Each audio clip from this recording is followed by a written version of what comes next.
Bismillahirrahmanirrahim. Assalamualaikum warahmatullahi wabarakatuh. Halo semuanya, selamat pagi. Nama saya Mega Fajarina, pemateri 3 dari kelompok 6 yang akan menyampaikan materi pada hari ini. Sebelum memasuki materi yang akan saya sampaikan, saya ingin mengucapkan terima kasih kepada dosen pembimbing saya, yaitu Profesor Dr. Hajah Asnah Faiza ARM Home.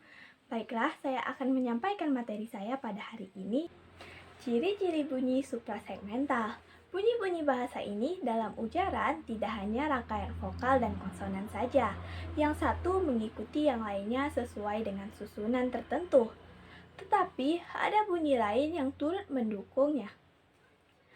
Bunyi-bunyi lain itu menyangkut pertama, panjang pendeknya ucapan atau jangka.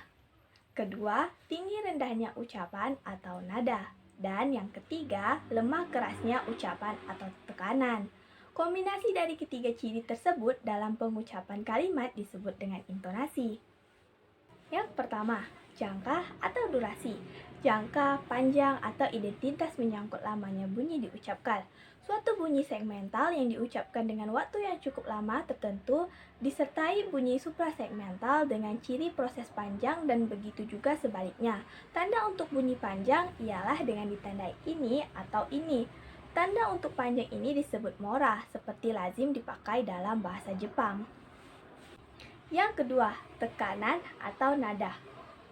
Aksen menyangkut nada, tinggi rendahnya bunyi, dan tekanan keras lemahnya bunyi titik dalam suatu kata atau kumpulan kata selalu ada unsur suku kata yang menonjol.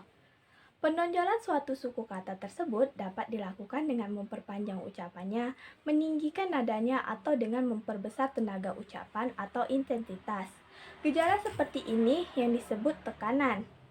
Dalam bahasa-bahasa tertentu, ciri suprasegmental ini dapat mempengaruhi arti kata dengan cara memindahkan letaknya. Misalnya, juga tekanan dalam bahasa Indonesia tidak membedakan makna. Misalnya pada kata beda dan kata perbedaan, teman dan teman-teman. Juga apabila suku kata dari akhir mengandung bunyi akan ditempatkan pada suku akhir. Misalnya empat, sempat, telah, dan emas. Yang ketiga, jeda atau kesenyapan.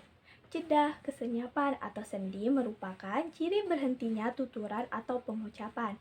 Untaian bunyi seperti suku kata, frasa, klausa, dan kalimat memiliki ciri jeda tertentu.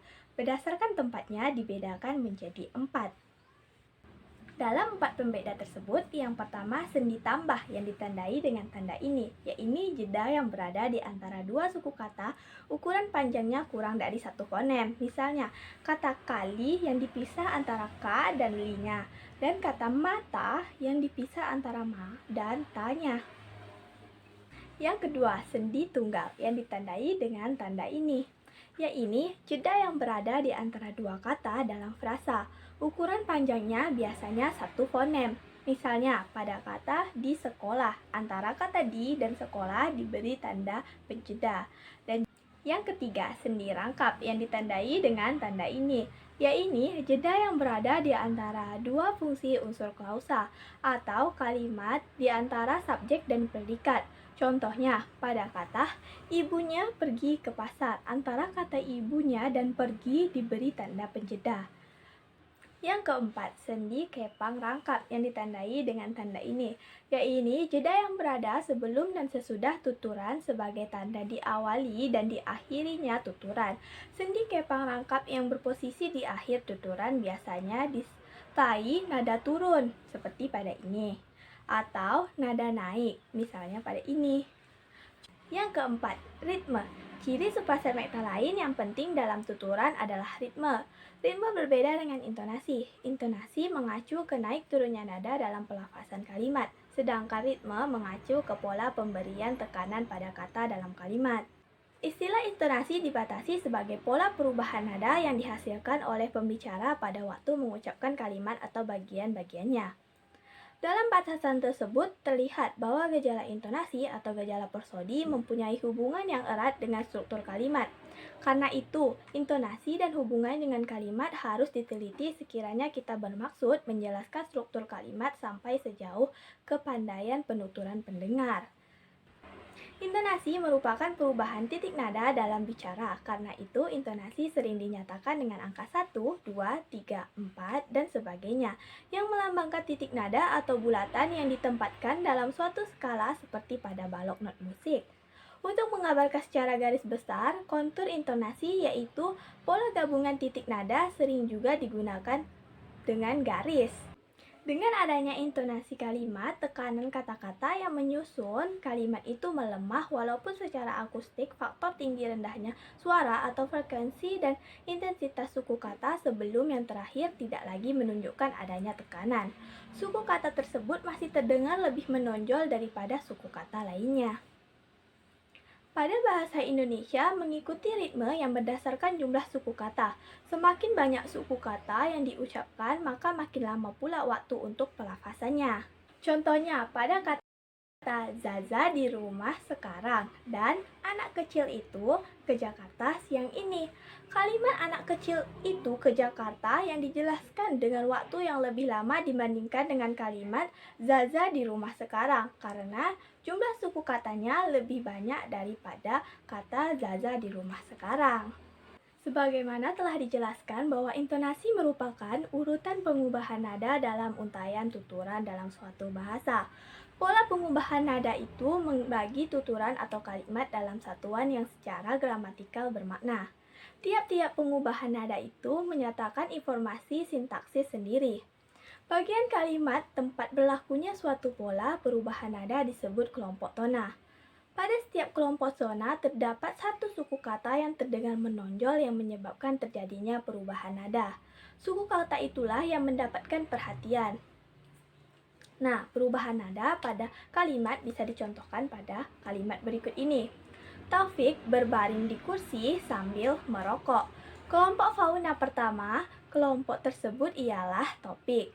Kelompok fauna yang kedua adalah berbaring di kursi. Dan perlu dicatat bahwa kelompok tona tidak mempunyai hubungan satu lawan satu dengan hubungan sintaksis. Kalimatnya, dalam kelompok tona tidak dapat diramalkan kelompok kata yang mendapat absen karena sangat bergantung dengan apa yang dianggap penting oleh si pembicara yang ditegaskan. Aksen biasanya diberikan pada pokok pembicaraan, sedangkan sebutan tidak akan menerima aksen. Misalnya, Rini muridnya. Pengubahan ada pada kata suku kata yang mendapat aksen dalam bermacam-macam. Pada contoh di atas, tampak bahwa intonasi pada kelompok tona pertama meninggi. Intonasi naik dapat juga terjadi pada tengah kalimat. Teruta juga dapat terdapat pada kalimat yang menyatakan daftar seperti contoh berikut. Dia membeli baju, sepatu, dan sarung. Pada intonasi serupa juga tampak pada kalimat yang mengalami topikalisasi, yaitu pengutamaan bagian kalimat yang dikontrakskan dengan keterangannya.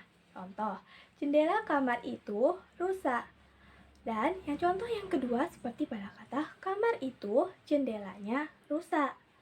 Titik nada 4 biasanya digunakan untuk menyatakan emosional yang tinggi seperti pada orang sedang marah, kesakitan, terkejut, atau kegirangan. Contohnya pada kata hore, kita menang.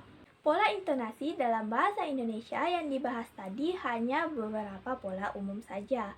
Apabila kita memperhatikan orang berbicara, maka akan terdengar macam-macam varian intonasi untuk pola kalimat yang sama. Baiklah, itu saja penjelasan materi saya. Saya mengucapkan terima kasih kepada teman-teman yang telah menonton video saya. Dan jika dalam video saya atau pengucapan saya terdapat kesalahan, saya mohon dimaafkan yang sebesar-besarnya.